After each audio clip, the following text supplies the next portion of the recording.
جزاک اللہ. اب تک جو ہم صبح سے ٹاپکس دیکھ چکے اور سن چکے اس پہ ہماری ایک اورینٹیشن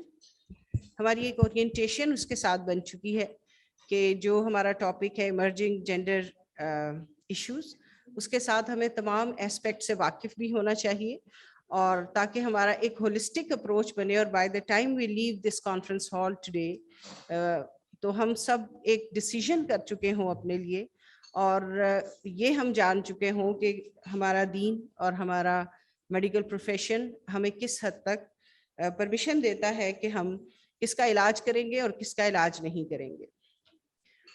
کس کا علاج کریں گے بہت زیادہ ضروری ہے. ابھی جیسے مقاصد شریعہ کی بات ہو رہی تھی کہ رائٹ ٹو پروٹیکٹ لائف ہے. اللہ تبارک تعالیٰ ہمیں بتاتے ہیں کہ جس نے ایک زندگی کو بچایا اس نے گویا تمام انسانیت کو بچا لیا.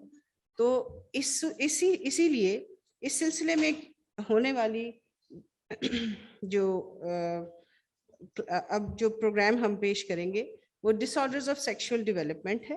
اس کا مطلب یہ ہوا کہ جب بھی کبھی کوئی پیرنٹس بچہ پیدا ہوتا ہے اور اس کی ایمبیگوٹی ہوتی ہے، دے کی not decide as such that it is a male اور اٹ از اے فیمیل، تو ایک کیوس سا ہوتا ہے دونوں پارٹس پہ. ڈاکٹر کو بھی پتہ نہیں چل رہا ہوتا، جو خوشخبری دینے والے لیبر روم کا سٹاف ہوتا ہے کہ وہ کیا کہے، اور دوسری طرف پیرنٹس کے لیے بڑا ایک پرابلم ہوتا ہے کہ انہوں نے اپنے رشتہ داروں کو اور ان کو گھر والوں کو کیا بات بتانی ہے. یہ پارٹ انشاءاللہ ڈاکٹر قرۃ العین جو ہے وہ اس کے بعد لیں گی.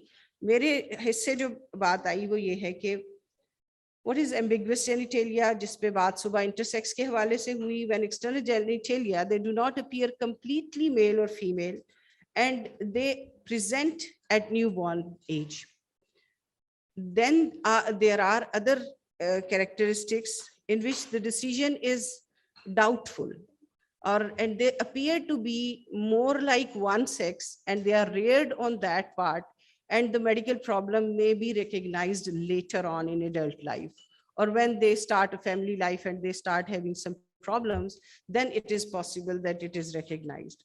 So what should be the approach of our to that disease or to that disorder? One is that how we should suspect it and how we should approach that child. And second, then we will discuss what is the academic part of it. So when there is the stretched penile length is less than 2 centimeter at birth, or asymmetry of the labio-scrotal folds, or it is with non-palpable testes are there, or when there is hypospadia or cryptorchidisms, or penoscrotal hypospadia, that is when external genitalia do not seem to be as they should have been, then it is suspected and it should be managed quickly. Why? A highly suspecting physician and quickly investigating physician and then providing with a remedy is needed, and with a strong psychological support system too. So all those conditions, they were touched in the morning. Dr. Umm Kulsum نے بھی اس کا ذکر کیا کہ یا تو chromosomal level پہ abnormality ہے یا گونیڈل لیول پہ ہے, اور یا پھر جو ایکسٹرنل جینیٹیلیا ہیں وہ آرگن جو ہے وہ ڈفرینٹ دکھتے ہیں. سو ہر ایک لیول کا ایک فزیشین کو معلوم ہونا ضروری ہے, کیونکہ اس نے اس کو انویسٹیگیٹ کرنا. ہمیں سب کو معلوم ہے, جیسے ہم صبح سے یہی بات سنتے ہیں کہ اللہ تبارک تعالیٰ نے دو اما ہوا اور حضرت آدم علیہ السلام سے انسان کو پیدا کیا. 46XX اور 46XY is our genetic makeup, and any change in that is considered a disorder. Disorders should be taken as disorders, they should be dealt as disorders, they should be research and treatment modalities, they should be improved so that the person suffering from them should have a nearer to normal life. صبح میں اور بھی جو example دی گئی کہ congenital heart disease, تو کیا ہم اس بچے کو باہر پھینک دیتے ہیں؟ ہم تو اس کے لیے نئے نئے علاج ڈھونڈتے ہیں. ہم تو کہتے ہیں جی ان یوٹرو ہی سرجری ہو جائے تو بہت اچھی بات ہے, ریکگنیشن بھی ہو جائے, and you transfer the baby in utero to a cardiac surgery unit. یہ سبھی کچھ جائز بھی ہے, it is required and especially from Muslim doctor. کیوں؟ ایک حدیث مبارکہ کا مفہوم یہ ہے کہ اللہ تبارک تعالیٰ نے موت کے علاوہ ہر چیز کا علاج بنایا. سو اس کا مطلب ہے کہ اسکائی از دا لمٹ. جو بھی ڈیزیز جس زمانے میں بھی آئے گی ہمیں اس کو ریسرچ کرنی ہے, اس کے بارے میں علاج ڈھونڈنا ہے, ایک سے بہتر علاج ڈھونڈنا ہے, and keeping in view that آپ دیکھیں ٹو دا ایکسٹینٹ کہ حرام کو بھی ایز علاج میں کہیں کہیں جا کے حلال قرار دے دیا اگر اس سے زندگی بچ جاتی. بٹ فار دا سیم کہ جب تک آپ کو حلال وے آف تھراپی نہیں ملتا تو زندگی بچانے کو اللہ تعالیٰ نے خود ہی اپنے کہے ہوئے میں اجازت دے دی. ایک بہت ہی قرآن کی ایک ہولسٹک اپروچ جب ہم دیکھتے ہیں نا کہ جس جس چیز کی اجازت دینے کی ضرورت تھی ہماری ہیومن لائفز میں اللہ تعالیٰ نے دے دی ہے. اللہ تعالیٰ نے ہر چیز کو ڈوگمیٹک نہیں رکھا کہ بس یہی کرنا اور اس کے علاوہ نہیں کرنا.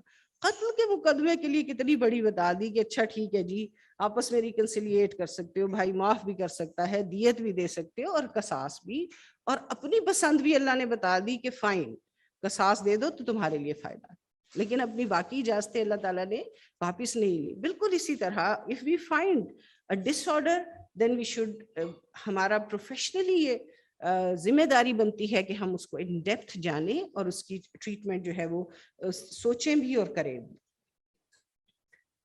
اچھا یہ بہت ساری ڈفرینٹ ٹائپس ہیں, وہ ظاہر ہے کہ جیسے جیسے ضرورت ہو تو ہم اپنے لٹریچر میں اس کو دیکھ بھی سکتے ہیں اور پڑھ بھی سکتے ہیں. چھوٹی سی بات یہ کہ ڈفرینسیشن جو ہے وہ شروع میں ہی بالکل شروع میں ہو جاتی ہے. کروموسومل لیول پہ ڈیفیکٹس ہو سکتے ہیں, یس ہو سکتے ہیں, اس لیے کہ ایکس ایکس وائی ہو سکتا ہے, ایکس او ہو سکتا ہے, ٹرنر سنڈروم ہو سکتا ہے, نونان ہو سکتا ہے, کلائن فیلٹر ہو سکتا ہے, ہمیں معلوم ڈیلیشنز ہو سکتی ہیں, ڈاؤن سنڈروم ہو سکتا ہے. کچھ ابھی ہم چونکہ اپنے آپ کو ریسٹرکٹ کر رہے ہیں صرف سیکشل ڈفرینسیشن کے ساتھ, تو ہمیں معلوم ہے کہ it is possible that this part of the chromosome اس میں کوئی difference آ جائے تو it is going to be presented as DST, ٹھیک ہے, یعنی کہ ہمیں ڈس آرڈر مل جائے گا اس میں. پھر انیشیلی بالکل کنسیپشن پہ ہوتا ہے, zygote is formed and in what form it is formed we know, chromosomal ہماری اسٹڈیز وہیں پہ آ جاتی ہے.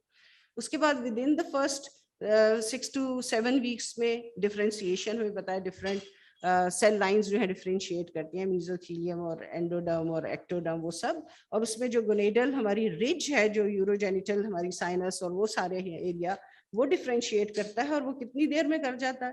گونیڈ جو ہے وہ 6 to 7 weeks میں ڈفرینشیٹ کرنا شروع کر دیتے ہیں, and we know that both of them start from the same ridge and then they differentiate. اور پھر ایک ہارمون یا انہیبیٹنگ فیکٹر آ جاتا ہے تو ایک طرح کے جو گونیڈز جو بننے جا رہے تھے وہ انہیبٹ ہو جاتے ہیں اور دوسری طرح والے جو ہیں پورے بن جاتے ہیں, وہ ہم آگے بھی دیکھ لیں گے. اور تیسری بات یہ ہے کہ پھر ایکسٹرنلی جو جینیٹیلیا ہیں وہ 8 to 12 weeks میں they start defining themselves, اور 8 to 12 weeks ایکچولی ہمیں پتا ہے کہ پھر وہ آرگینوجینیسس ختم ہو جاتا ہے. بس اس کے بعد آرگنز جو ہے وہ میچیور ہونا اور انلارج ہونا شروع ہوتے ہیں اور اپنی فنکشنل میچیورٹی جو ہے وہ اس کو اچیو کرنا شروع ہوتے ہیں. واٹ اے پریسائز میکنزم جو اللہ تبارک تعالیٰ نے ہمیں دیا. اور آپ کو یاد ہو کہ جب سے اما حوا اور حضرت آدم علیہ السلام کے ذریعے یہ دنیا آباد ہے, یہ سب کچھ ہوتا چلا رہا ہے. یہ تو ہم نے اب جا کے شاید 200 سال نہیں ہوئے پورے کہ جب ایمبریولوجی کی اسٹڈی آئی اور ہمیں پتا چلا کہ it has already been there and is ہماری ریپروڈکشن ہو رہی ہے. ہم دوبارہ اللہ تعالیٰ بار بار قرآن میں کہتے ہیں کہ وہ تخلیق کا اعادہ کرتے ہیں, اور یہ اعادہ ہوا ہی چلا جا رہا ہے. پھر یہی باتیں یہی آگے آپ دیکھ لیجئے. ٹیسٹیکولر ڈیولپمنٹ ہے, اس کے لیے پھر ہمیں SRY جین کی ضرورت پڑتی ہے. Sertoli's cells, testicular secretion of Mullerian inhibiting substance جو ہے وہ ریلیز ہو جائے. اگر ملیرین انہیبٹنگ سبسٹینس ریلیز ہو جائے تو اس کا مطلب ہے اب وولفین ڈکٹ اور اس سے ڈیرائیوڈ اسٹرکچرز جو ہیں وہ ڈیولپ ہوں گے اور ایک میل کیریکٹر جو ہے اس بیبی میں پیدا ہوگا. اس کے بعد پھر ہم دیکھتے ہیں کہ اگر ڈفرینسیشن کے ساتھ کہ اگر ملیرین جو اسٹرکچرز ہیں, in the absence of Mullerian inhibiting substance, all those female gonads they are going to be developed. So cellular level per enzymatic level پر ہمیں یہ معلوم ہو جاتا ہے. So undifferentiated ایک جیسے appear ہوتے ہیں, under the influence of different hormones, they differentiate either in male or in female structures. And these are the structures which then develop from them under the influence of different hormones. So true hermaphrodites یہ بھی ایک entity ہے, اس لیے کہ اس میں hormonal level پر, secretion کے level پر جب difference آتا ہے تو پھر both the internal gonads are formed. اور اس میں ٹیسٹس بھی موجود ہوتی ہیں اور اس میں اووریز بھی موجود ہوتی ہیں. اس میں بھی ایگزامینیشن پہ جو آپ کے پاس بیبی آتا ہے, سب سے پہلے یہ دیکھا جاتا ہے کہ ایکسٹرنل جینیٹیلیا کیسے ہیں, کتنی آرفیسز ہیں, کیا یوریتھرل آرفیس, ویجائنل اینڈ ریکٹل آرفیس 3 ہیں تو فیمیل کو ہم سوچنا شروع کرتے ہیں, 2 ہیں تو میل سوچنا شروع کرتے ہیں, چاہے وہ ان کی جو یوریتھرل سائٹ ہے وہ ہائپوسپیڈیا یا اسکروٹو پینائل کسی بھی جگہ پہ ہو. اس کے بعد پھر ہم دیکھتے ہیں کہ اگر لیبیا جو ہے اس پہ کوئی اسٹرکچر پیلپیبل آ گیا تو پھر ہم کس پہ چلے جاتے ہیں, ایکسٹرنل ایگزامینیشن کے بعد ہم الٹرا ساؤنڈ کرا لیتے ہیں, انٹرنل گونیڈس جو ہے ان کو دیکھ لیتے ہیں, کوئی اگر وہ پاسبل نہ ہو سی ٹی اسکین کرا لیتے ہیں, کروموسومل انالیسس کرا لیتے ہیں, and we try to reach the diagnosis. اور اس کی امپلیکیشنز بھی لیٹر آن اس لیے ہیں کہ once chromosomal diagnoses are made, ہمیں معلوم ہے کہ جب XXY سنڈرومز آتے ہیں یا کلائن فیلٹر سنڈرومز ہمارے آتے ہیں تو we treat them very carefully, because ان میں سائیکولوجیکل امپلیکیشنز, ان کے بیہیویئر ڈس آرڈرس, ان کے کنجینٹل ہارٹ ڈیزیزز اور جو اسٹیچر وغیرہ ہے وہ بالکل ڈفرینٹ ہوتا ہے. تو سنڈروم ہم کہتے ہی اس کو ہیں جب there is a set of few characters usually to get found in a person and they are to be dealt with separately. ہم یوزلی سنڈرومز میں وہ بچے ہیں جن کو ہم اسپیشل بچے کہتے ہیں. دیکھیں اسپیشل کی ٹرمینالوجی ہی اس لیے یوز کی گئی تھی that they should not feel incapacitating, they should not be made stigma in the society. اس لیے جو پہلے کچھ نام لیے جاتے تھے ان سب کو مل بیٹھ کے یہ سوچا گیا کہ یہ تو بہت اسپیشل ہیں. اور اگر اجازت ہو ڈاکٹر صاحبہ کی تو یہ کہوں کہ اسپیشل بچے جن گھروں میں ہوتے ہیں ان گھروں پہ تو بڑی رحمت نازل ہوتی ہے اگر ان کو اسپیشل سمجھا جائے. اللہ تعالیٰ بنانے والا ہے اور اس نے ہمیں اس آزمائش میں ڈال دیا کہ اب اس بچے کو پال کے دکھاؤ, میں نے تمہیں دیا ہے, تم اس کو کس محبت سے پالتے ہو, تم اس کو کس سائیکولوجیکلی کس امپیکٹ کے ساتھ, اس کے اوپر کتنا تم پریشان ہوتے ہو. اور جب آپ یہ سب کچھ اس لیے کرتے ہیں کہ دس از another gift from اللہ. ہمارے بہت سارے, چونکہ میں پیڈیاٹریشین ہوں تو بہت سارے سنڈرومز تو they are right in our arms and we have to break the news to the parents. تو ہمیں یہ دیکھنا ہوتا ہے کہ وہ پراپر سیٹ اپ, میرا خیال ہے ڈاکٹر قرۃ العین اس کو زیادہ اچھا سا بتا دیں گی, کتنا ضروری ہے کہ آپ وہ نیوز جس بچے کے فیوچر کو آپ زیادہ اچھا جانتے ہیں because you are in a medical field, آپ اس کے پیرنٹس کے کو تیار کریں اس کو ریسیو کرنے کے لیے. آپ اس کو تیار کریں کہ وہ اس کو, آپ نے اگر اس کے ساتھ اچھا سا ایک بیک اپ رکھا تو وہ بچہ ان کے لیے سنبھالنا مشکل نہیں ہوگا. You always give your self کہ جی کبھی پرابلم ہو تو آپ ہمارے پاس آئیے. اور پھر وہ سسٹم میں کیسے ایبزارب ہو جاتے ہیں. جو ابھی ڈاکٹر شگفتہ نے جو بات کی کہ یہ تو انگلیوں پہ گنے جانے والے سال ہیں جن میں یہ چارٹرز بنے اور جن میں یہ ہم سب آئے, ایسے بچے اور ایسے افراد تو پیدا ہوئے چلے آ رہے ہیں اور گھروں میں بہت محبتوں سے بھی رہ رہے ہیں. Unfortunately few of them may be into the society اگر بہت سپورٹ نہیں کرتی اور اس سسٹم میں چلے جاتے ہیں تو اس کا کچھ ہونا چاہیے کہ نہیں, اس کی ہی ایکسیپٹنس ہو جانی چاہیے. اسٹیٹ کی ذمہ داری جو ہے وہاں پہ آتی ہے. اچھا, coming back to the medical part of it, DST میں اگر میٹرنل ہسٹری میں کوئی انٹیک آف ہارمونز ہے تو بھی جو ایکسٹرنل سیکس کیریکٹرز ہیں وہ چینج ہو سکتے ہیں. ویرلائزیشن مدر میں ہے, نیونیٹل ڈیتھس کی ہسٹری ہم ضرور لیتے ہیں کہ کیوں لیتے ہیں, ہو سکتا ہے کہ پچھلا بچہ کنجینٹل ایڈرینل ہائپرپلیزیا کا نہ ہو. another part of medical diagnosis جس کی وجہ سے ہم بہت جلدی کرتے ہیں کیونکہ وہ لائف تھریٹنگ ہو سکتا ہے. if undiagnosed and the child has such electrolyte imbalances and hypoglycemic episodes which can lead to death of the child or undiagnosed deaths بہت فرسٹ 2-3 days میں بھی یہ پاسبل ہے کہ یہ ڈسبیلنسز ایسے ہو جائیں کہ. اور دوسری بات یہ ہوتی ہے کہ کنجینیٹل ایڈرینل ہائپرپلیزیا لڑکوں میں ذرا سا مشکل ہوتا ہے ڈائگنوز ہونا, صرف a little more tanning of the genitalia, but suspicious, a very conscious doctor knows it کہ اگر یہ ایسا ہے, it is not like the parents color change ہے, تو ہم اس کو ڈسچارج کبھی نہیں کرتے, ان کو رکھتے ہیں, ان کے الیکٹرولائٹس کرتے ہیں اور ان کا ورک اپ اگر ضرورت ہو.